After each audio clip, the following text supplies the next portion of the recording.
बाबा, शरदीय नवरात्रि पूर्ण होने पर जो विजयदशमी आए, उस दशमी के दिन जो एक शमी का पत्र भूलवश भी महादेव को समर्पित कर दे, उसकी जिंदगी में कभी संपदा की कमी ना आए। एक शमी का पत्र, एक शमी का पत्ता 14 करोड़ सोने की मुद्रा से प्रबल हो जाता है। एक शमी का पत्र। आज भी कई जगह पर विजयदशमी के दिन, कई स्थानों पर विजयदशमी के दिन शमी के पत्ते का लेन देन होता है। शमी के यहाँ होता है कि नहीं होता हमको स्मरण नहीं है, महाराष्ट्र में तो, पर कई जगह पर होता है। यहाँ पर भी शमी का जो पत्र होता है, विजयदशमी के दिन लोग देकर उसको प्रणाम करते हैं, माता पिता को नमन करते हैं। क्यों? आप अपने बच्चे हो, आपसे पूछेंगे, आपकी औलाद आपसे पूछेगी, आपके आने वाली पीढ़ी आपसे पूछेगी, माँ ये कौन सा नाटक बना कर रखा है तुम लोगों ने?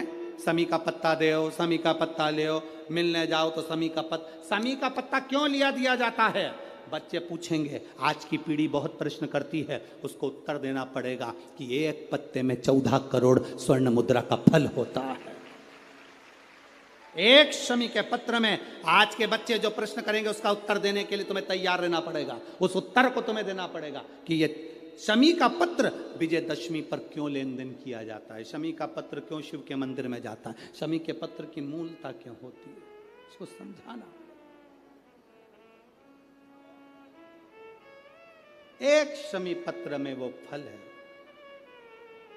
और केवल यही नहीं, शमी के वृक्ष के नीचे, बेलपत्री के वृक्ष के नीचे अगर भूल से भी बच्चा, बूढ़ा, कोई व्यक्ति एक पार्थिव शिवलिंग का निर्माण कर लेता है, भूलवश भी उस पे जल समर्पित कर देता है, भूलवश भी उसके भाव से पुष्प या शमी पत्र या बेलपत्र भी चढ़ा देता है, तो वो इस संसार में कहीं ना कहीं सुख भोगता ही है, उसके जीवन में दुख नहीं। शमी पत्र की मूलता महाराज, बर्तंतु कोष से कहे मुझे 14 करोड़ सोने की मुद्रा चाहिए। गुरु परीक्षा लेता है, गुरु परीक्षा की घड़ी में ऐसा सामने आता है कि परीक्षा लेने के लिए तत्पर।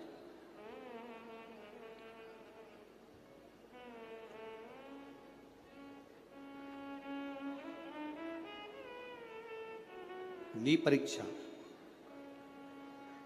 14 करोड़ सोने की मुद्रा, कौश गया, तुरंत राजा रघु के पास में। राजा रघु से कहा, महाराज 14 करोड़ सोने की मुद्रा मेरे गुरु जी को देना है, मैं ब्राह्मण का बालक हूं, आप दे दो। राजा रघु ने कहा, 14 करोड़ सोने की मुद्रा देने के लिए मना नहीं, पर मैंने अभी यज्ञ करा था, उस यज्ञ में मैंने सोने की मुद्रा सब संतों को, ब्राह्मण जन को बांटी है। मेरे पास में इतनी मुद्रा नहीं, थोड़ी बहुत निकल जाएगी, 1 करोड़ दे दूंगा, 14 करोड़ कहाँ से लाऊं? राजा रघु ने कहा, पर ब्राह्मण मेरे दरवाजे से खाली ना जा, रुकिए, मैं इंद्र पर आक्रमण करता हूं। गुरु गुरु है, इंद्र पर आक्रमण करता हूं। राजा रघु ने इंद्र पर सेना तैयार कर आक्रमण करना प्रारंभ करा। इंद्र का सिंहासन डोलने लगा। इंद्र दौड़ते दौड़ते भगवान ब्रह्मदेव के पास में गए। राजा रघु इंद्र पर आक्रमण कर रहे हैं, इंद्रलोक पर आ रहे हैं, क्या करा जाए? एक बच्चे को 14 करोड़ सोने की मुद्रा चाहिए, गुरु ने मांगी है, इसीलिए लेकर जा रहा है। उसको 14 करोड़ स्वर्ण मुद्रा, हाँ 14 करोड़, हाँ क्या करें? इंद्र से कहा, राजा रघु यहां पर आए स्वर्ण मुद्रा लेने के लिए, आप कुबेर को बुलाओ और कुबेर से कहो कि तू जाकर 14 करोड़ सोने की मुद्रा दे दे। कुबेर को बुलाया। कुबेर शमी का एक पत्ता तोड़ा, शमी का एक पत्ता कुबेर ने तोड़ा और पृथ्वी पर आकर शमी के पत्ते को तोड़कर कोस को दे दिया। कोस, ये शमी का पत्ता ले। कोस ने कहा, मुझे 14 करोड़ स्वर्ण मुद्रा चाहिए, ये पत्ते का क्या करूंगा? 14 करोड़ मुझे स्वर्ण मुद्रा चाहिए, इस पत्ते का क्या करूंगा? तब कुबेर ने जो पत्ता दिया और कौत्स से कहा कि यह बर्तन तू महर्षि को ले जाकर दे देना, वह महर्षि समझ जाएंगे इस पत्ते में क्या है। बर्तन तू महर्षि के पास में एक शमी का पत्ता ले जाकर कौत्स ने दिया। कौत्स ने जैसे ही दिया, बर्तंतु ने उस पत्ते को अपने सिर से लगा लिया और जान गया ये मेरे महादेव का शमी का पत्र है। एक पत्ते में 14 करोड़ सोने की मुद्रा का फल होता है। 14 करोड़ सोने की मुद्रा का फल एक शमी के पत्ते में होता है। नवरात्रि चल रहे हैं, इसके बाद में दशहरा आता है। नवरात्रि के बाद लोग रावण को जलाते हैं। तो कभी तुमने विचार करा कि 9 देवी के बाद ही रावण क्यों मरा? कभी विचार करना था कि रावण को पहले जला देते हैं, देवी जी बाद में बिठाएंगे। और ये नवरात्रि के बाद रावण का संहार हुआ है, नवरात्रि के बाद रावण मरा है। उसका कारण आज भी वही है कि बेटियों पर गलत दृष्टि देने वाले, अगर घर में बेटियां जन्म ली हैं, बहन बेटियां तुम्हारे घर में रह रही हैं, तो उन बेटियों पर गलत दृष्टि देने वाले का अंत कैसा होता है, ये रावण का चरित्र बता देता है कि उसका अंत ऐसा होगा।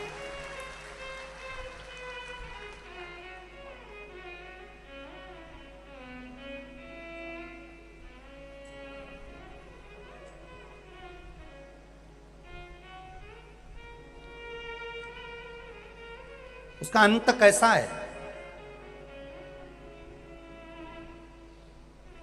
रावण दशहरे के दिन जला,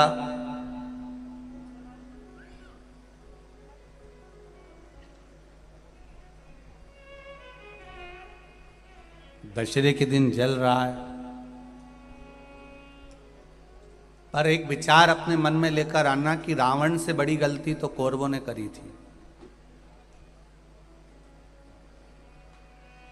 रावण तो सीता जी को हर कर लेकर आया और अशोक वाटिका में ले जाकर रख दिया था, पर कौरवों ने इतनी बड़ी गलती करी कि भरी सभा में चीर पकड़कर खींचा जा रहा है और उसको नग्न करा जा रहा है, उसके वस्त्र को खींचा जा रहा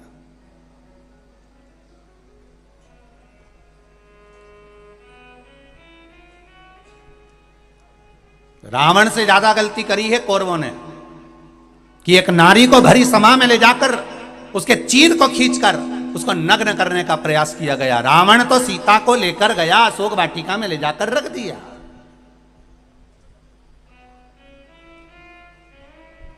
पर कौरव ने तो भरी सभा में केश पकड़कर खींच कर लेकर आए और उसके चीर को खींचा गया, उसके चीर को खींचा गया। तब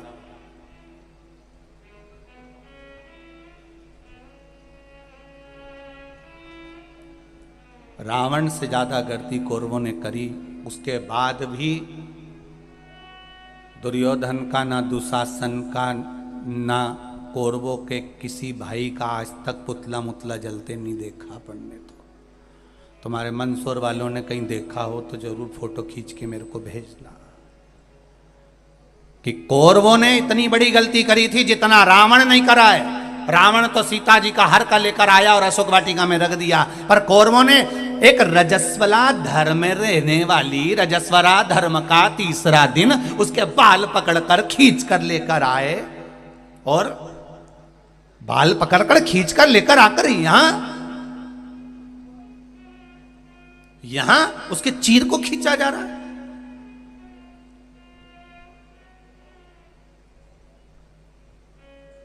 विचार करिएगा कभी एकांत में बैठ के कि क्यों रही है ये कौरवों का पुतला क्यों नहीं जला रहे। इन्हें तो गलती तो करी थी और ज्यादा करी, रावण से ज्यादा गलती करी, फिर रावण का ही पुतला अकेला का क्यों जला।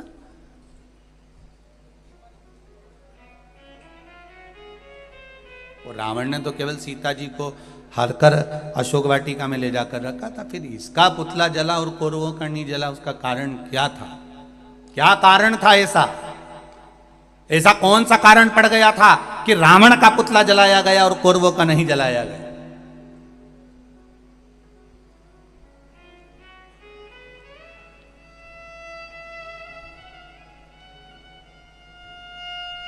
क्योंकि रावण सीता को लाने के बाद जिद पर अड़ा रहा। एक बार अगर अदालत में केस चले जाए और व्यक्ति जिद छोड़ दे, जिद में अगर थाने में खबर गई, अदालत में खबर गई और वो तो जिद पे अड़ा, नहीं इका तो मैं बर्बाद करके छोड़ूंगा, बिल्कुल केस लगाओ, लड़ने दो। 10 साल हो गए, 15 साल हो गए, अदालत में ही सड़ रहे हैं, पड़े हैं और अभी भी जिद नहीं छोड़ रहे हैं। अगर एक बार व्यक्ति जिद छोड़ दे तो अदालत के आधे केस केवल राजीनामा में ही निपट जाए। लंकाधिपति रावण जिद नहीं छोड़ पाया और कौरवों के केवल 2 भाई थे, दुर्योधन और दुशासन, जो कि जिद पर अड़े रहे। बाकी के भाइयों ने 98 ने जिद छोड़ दी, इसलिए इन कौरवों के पुतले नहीं जले और उस लंकाधिपति रावण के जले, क्योंकि जिद पर अड़ा रहा। परमात्मा से दूर होने का कारण ही हमारी कहीं ना कहीं मन को भटकाने का क्रम ये कान कर जाते हैं। जैसे कई माताएं नियम बना लेती हैं, कई भाई नियम बना लेते हैं कि मैं शंकर भगवान को भजूंगा, मैं शिव जी को 1 लोटा जल चढ़ाऊंगा, मैं शंकर भगवान का स्मरण करूंगा, मैं शिव के मंदिर जाऊंगा, शिव को भजूंगा, बेलपत्र का श्रृंगार करूंगा, शिव जी को चंदन अगर तगर से श्रृंगारित करूंगा। ये मन में उसने एक भाव बना, मन से वो दड़ी बन गया। पर मालूम पड़ा फिर किसी ने पूजन करते करते, भजन करते करते 1.5 महीना, 2 महीना, 3 महीना निकला और किसी ने तुम्हारे कानों में आकर कह दिया शिव जी को जल चढ़ाने से क्या होता।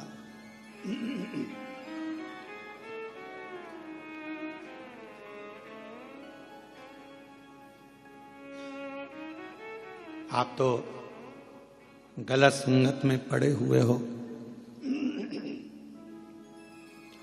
गलत विचारों में पड़े हुए हो, गलत संगत में पड़े हुए हो, गलत भाव में पड़े हुए हो, तो शिव कैसे रीझेंगे। फिर कोई आया, किसी ने आके फिर कह दिया, फिर आके किसी ने आकर कह दिया कि ये तुम गलत करे इसलिए परमात्मा का भजन ना करो। कानों में शब्द पढ़ते जाते हैं और मन भटकता जाता।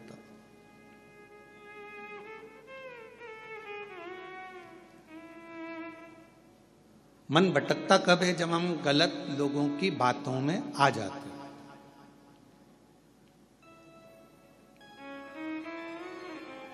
हम गलत विचारों में जब पढ़ने लगते हैं, गलत सोचने लगते हैं, गलत सुनने लगते हैं, गलत श्रवण करने लगते हैं, गलत सुनने लगते हैं, गलत लोगों की संगत में आकर, गलत लोगों के विचारों में आकर हम परमात्मा की शरणागति छोड़ देते हैं।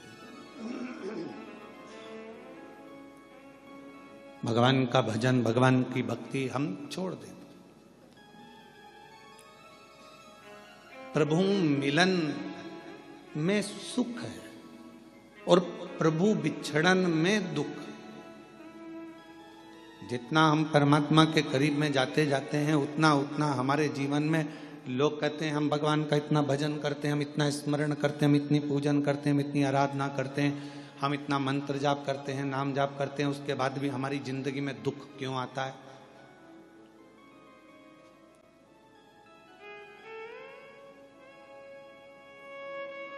आप सब समझदार हैं।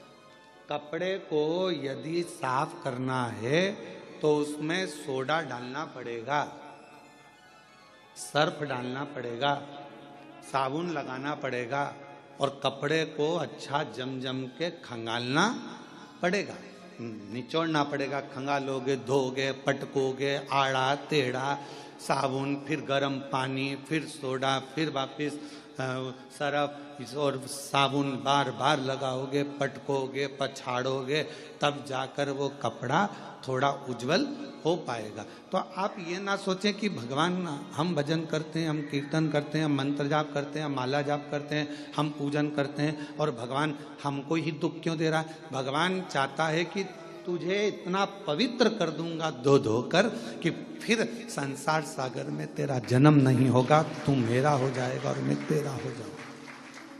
तू मेरा हो जाएगा और मैं तेरा हो जाऊंगा। तू भटकेगा नहीं फिर।